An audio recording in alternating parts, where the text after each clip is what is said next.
Kita langsung lanjut ke pembahasannya Bitcoin.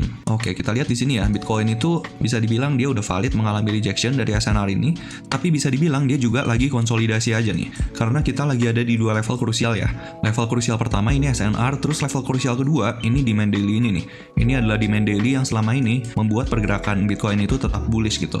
Tapi kalau misalnya kebanyakan di retest kayak gini, ini lumayan mengkhawatirkan ya, karena bisa dibilang demand daily ini nggak mampu menciptakan demand yang gede untuk membuat pergerakan Bitcoin itu tetap bullish gitu.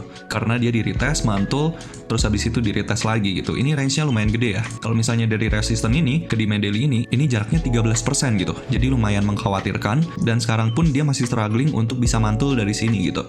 Kalau misalnya kita lihat secara 4 hour pun dia masih belum kemana-mana ya. Dia masih bergerak di sini-sini aja, dan secara internal pun dia masih bearish ya. Dia masih bearish, di sini dia udah break of structure, dan dia mampu creating lower low. Walaupun low validnya itu di sini ya. Tapi ini bisa dibilang manipulasi, jadi kita tandain aja supply 4 hour-nya di sini. Kayak gitu ya. Kalau misalnya secara 1 hour ini kelihatan ya, di sini dia habis melakukan fake out nih, dan dia habis itu mantul lagi gitu.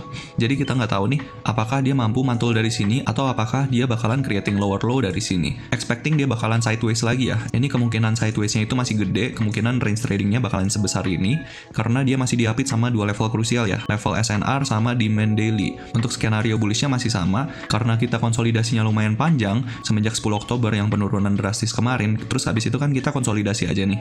Kemungkinan dia akan melakukan pergerakan yang besar banget itu tinggi, karena akumulasi atau distribusi di sini itu lumayan panjang gitu. Jadi skenario bullish-nya kalau misalnya dia mantul dari sini, itu pemantulannya itu bisa kenceng banget dan bisa langsung nyampe ke atas gitu. Bisa langsung nyampe ke atas, dan itu pergerakannya bisa cepet banget. Jadi nanti kita tunggu aja ya, apakah dia di sini bisa breakout atau malah breakdown lagi nih. Karena kalau misalnya dia breakdown, itu pergerakannya bisa cepet juga gitu.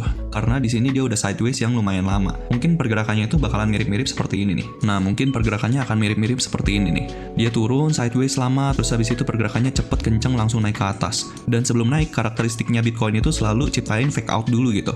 Dan kemungkinan aja di sini juga nyiptain fake out dulu sebelum akhirnya melakukan kenaikan ke atas kayak gitu.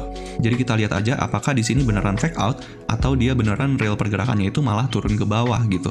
Kayak gitu ya untuk Bitcoin. Semoga sih pergerakan realnya itu ke atas ya. Karena kalau misalnya ke bawah, sentimen pasar itu bakalan jelek banget, dan retail pastinya akan sulit menjadi exit liquidity-nya para whale gitu. Dan akhirnya kita malah masuk ke bear market. Kayak gitu ya untuk Bitcoin.